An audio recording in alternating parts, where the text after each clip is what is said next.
Here we have a 2006 Kodiak model 30BHSL. We'll start up front. You got your propane tanks right here. This cover lifts off. And you have your propane tanks. Turn them on. And then you have your regulator right here. You have this lever right here that points to what tank is drawing from. Then you can switch it to the other tank. There is a window right here. Right now it's clear. That means there's gas going through. Whatever tank it's pointing to, if that one goes empty, that will turn red. Alright, then you have your battery right there. You got your crank to raise and lower the tongue. Your chains, 7-way. And then you have your breakaway cable right here. That's basically like an emergency brake. If for some reason this came unhooked, that would pull out and lock up the brakes on a trailer. Alright. Then you got storage on this side with a little door holder right there. You just open that up and it'll hold the door open for you. Nice pass-through storage. And this unit does come with this hitch, so that's a pretty good deal. Then you got stabilizer jacks. There's one on each corner. You'll get the unit level before putting those down, and then once it's all leveled and unhooked, you'll just crank them down until they hit the ground, and then 1/2 to 3/4 of a turn, just put a little pressure on them. All right, moving back here, you got the exhaust for your furnace. Make sure nothing's in the way of that and don't touch it because it does get pretty hot. You got an outside shower right here. Your city water hookups here, so when you're at your campground or water hookup, you'll hook the hose there with a pressure regulator, and then you'll have direct water to all your faucets. You got a little light right here. If you're trying to dump your tanks, if it's dark out, you can see what you're doing. Then your sewer outlets right here. So this gray handle, that's your gray tank. That's going to be your sink and shower water. And then the black handle is your black tank, so that's your toilet water. Then your power cord is right in here, and that pulls out and shoves back in. This is a 30 amp unit. So when you plug in, make sure you're plugged into a 30 amp unit. If you're at home, you can plug into an adapter to plug into a household outlet. The only thing you can't run is the air conditioner because that requires the 30 amp service. Then in the back, you just have your spare tire. And then on this side, you got this storage door right here that you can have access to under the bunk beds. Then your water heater is right here. And that all lights on its own, so you don't have to come out here and light a pilot. Back of the fridge, just where we service it. Right here is the vent for the stovetop, and it has these little levers that hold the flap closed. Open that when you want to use the vent. Then make sure these are closed when you're traveling or not using it. That way no water or bugs get inside. Outside outlet. Then you have a freshwater tank, and this is where you'll fill it. And it's gravity fed, so you just unscrew this cap, put the hose in there, and let it fill up. Other side of the storage compartment.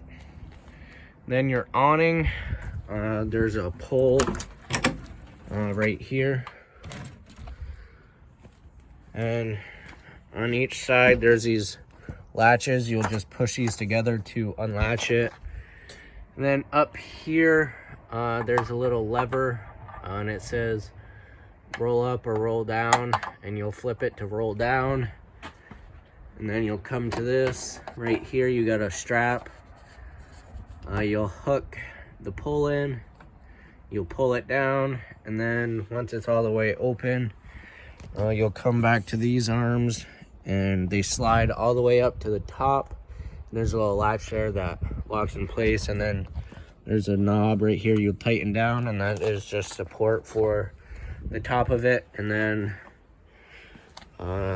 you got these latches right here you can open, and then push the awning up to raise it so you can open and close the door, and then put a pitch on it if it's sprinkling, but if it's downpouring or really windy, make sure you roll it in. Now inside, you got a switch right here for lights. You got TV hookups there and some storage, your radio. You got dinette seating. This table is down like that, so that when the slide room comes in, because the holes for the post to sit are, if the slide's in, it'll be under that bench. So that's how that goes for travel. And then when it's open, you'll just flip the table over and put the poles in. Also, you can take the poles out, flip the table over, and it can rest on these supports around here.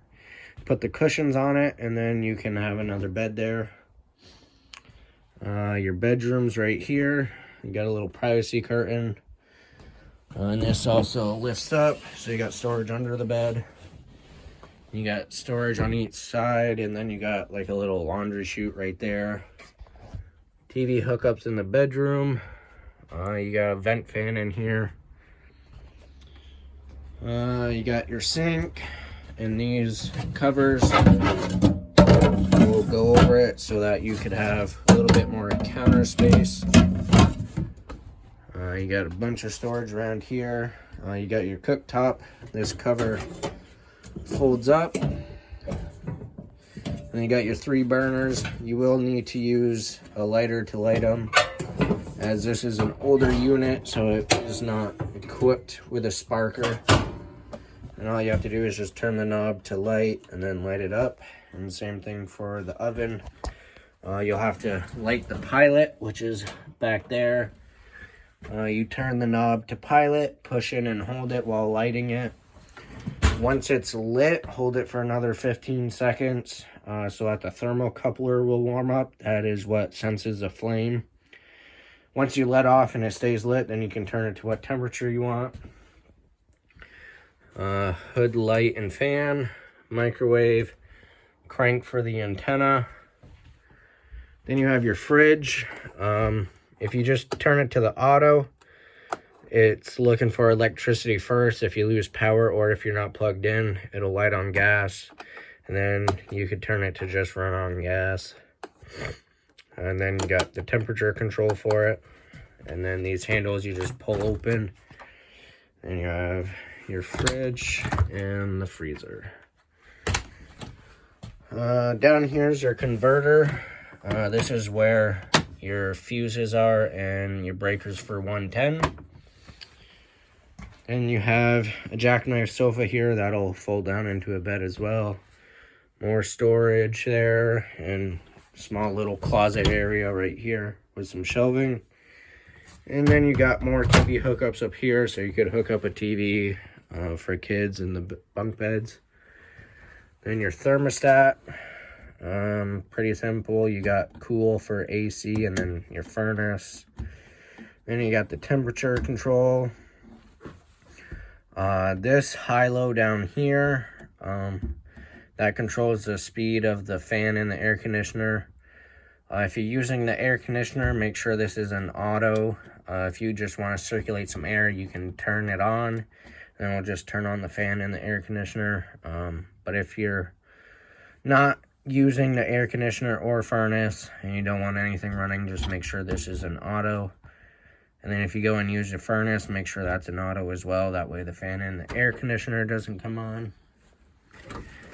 Then this door, you have your bathroom. So you got your toilet, and you have your lever to flush it right here. You just pull that open like that. Then you have your light switch here. Sink, tub, shower, storage, medicine cabinet, You do have a skylight in there, so it's a little brighter in the shower. And then you got another vent with a fan in it.